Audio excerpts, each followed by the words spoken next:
দৃশ্য অদৃশ্য অনেক ক্ষতি আছে, এগুলো এখনকার সায়েন্স বিশ্বাস করে না। আর সায়েন্স বিশ্বাস করে না বলে যে আমরা বিশ্বাস করবো না এমনটাও নয়, ঠিক আছে? নবী সাল্লাল্লাহু আলাইহি ওয়াসাল্লাম বলেছেন, রাতের বেলা তোমরা বাচ্চাদেরকে সন্ধ্যাবেলা ছেড়ে দিও না, সন্ধ্যাবেলা বাচ্চাদেরকে ছেড়ে দিও না, আগে ভালো করে সন্ধ্যাটা হয়ে যায়, যদি ছাড়তে হয় তারপর ছেড়ো।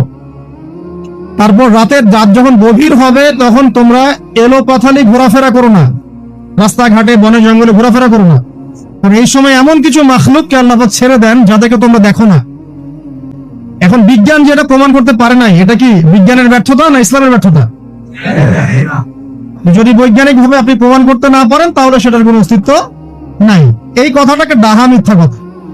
যদি মুমিন হতে চান তাহলে এই কথার উপরে এসে ইসলাম কবুল করতে হবে।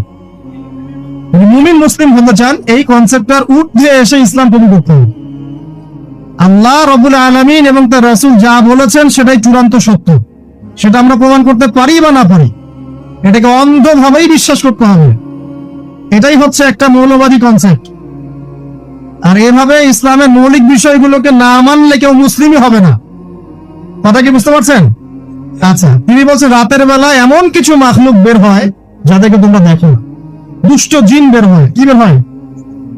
জিন জাতি নাই পৃথিবীতে? আল্লাহ পাক সূরা জিন নামে একটা গোটা সূরা নাযিল করেছেন, করেন নাই? হাফেজ আছে না এখানে মানুষ?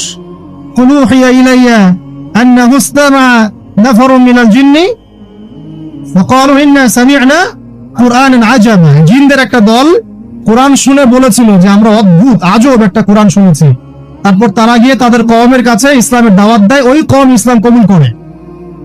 এটা নবী সাল্লাল্লাহু আলাইহি ওয়াসাল্লামের জীবনের সেই সময়কার ঘটনা, যখন নবীজি তায়েফ থেকে ফিরে আসছেন। তায়েফবাসী তাকে অত্যাচার করলো, তিনি নাখলা উপত্যকায় এসে নামাজ পড়ছেন, ওই নামাজের কেরাত শুনে জিনরা ইসলাম কবুল করেছে।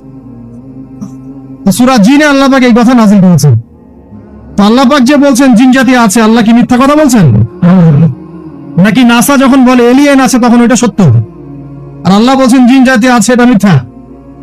তা আমাদেরকে আবার নতুন করে মুসলমান হওয়া লাগবে এখন, না আমাদের কনসেপ্ট চেঞ্জ হয়ে গেছে?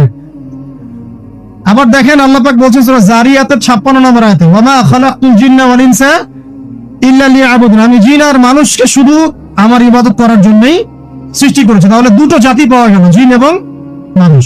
জিন কিসের তৈরি? আগুনের তৈরি। মানুষ কিসের তৈরি? কাদামাটি। ফেরেশতা কিসের তৈরি?